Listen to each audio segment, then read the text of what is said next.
Hello. So ngayon meron tayo ngayong Suzuki Espresso. So ang concern ni client ay butas yung radiator niya. Nakasagasa siya ng aso.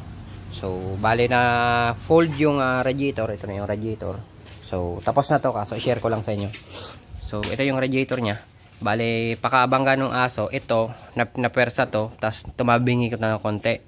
So yung dalawang row niya dito, yung fins dito, na nagkaroon ng crack, doon naglilik. So ngayon ang solusyon natin na pang matagalan dito is since maganda pa yung radiator, bago pa lang to, ang ginawa ko, binaypas ko na lang yung 2 row para magamit pa to ng matagal, since lalo na sa Lazada wala pang mahanap na ganitong radiator. So bale yung ginawa ko sa baba, dyan yung butas ng dalawang pins, bali tinig-weld ko na siya. Bali kinalangan ko na yung butas dyan, so wala na dyang leak. So ang ginawa ko dito sa 2 row, yan sa 2 row na yan, para hindi na ako dun mag-weld, kasi very risky mag-TIG weld nito, kasi plastic yung sa baba, baka matunaw. Kanina nga habang nag-welding ako, nilagyan ko ng basahan yan para since so far wala namang nangyaring leak dito. So bali sa taas, pwede naman TIG weld yun dun, kaso very risky nga. So malay natin dito sa taas, madali na yung seal dito. So ang ginawa ko, itong dalawang row na yan, binuka ko yung dulo niya pareho, tapos pinakain-kain ko ng gasket maker, yung silicone. So bali pinersa ko yung silicone dyan, siguro ko estimate ko abot dito yung silicone yan. So bali pakapasok ko ng silicone dyan, pinold ko ng multiple yung mga edge, yung dulo, fold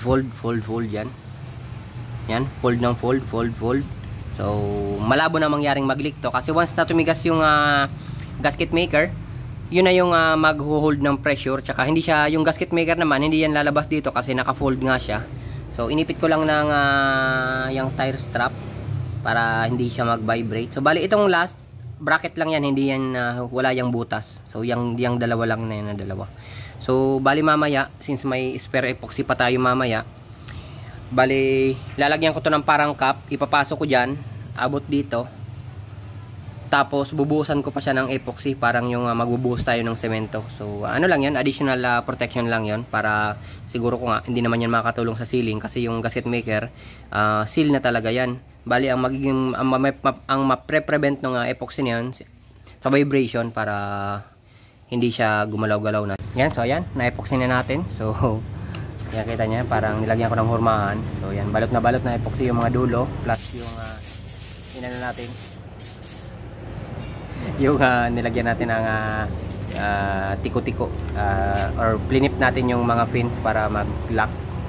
So yan, tsaka itong sa baba, so yan, hindi ko na sana ito lalagyan, kaso meron akong epoxy na malapit nang mag-expire, patigas na nga ihalo. So yung ginamit ko na rin, since kaysa itapon natin yung epoxy. So yan, all goods. So yan, mamaya kabit natin yan. So yan, kabit na natin. Na bleeding na tayo, so may mga konting bubbles pa, so hintayin na lang natin yan matapos. So ito yung radiator, di ko muna kinabit yung condenser, kasi para makita natin kung okay na. So yan, ito yung balot ng epoxy, plus yung pinipit na fins, tsaka yung tinig-weld natin, plus epoxy ulit. So yan, thank you.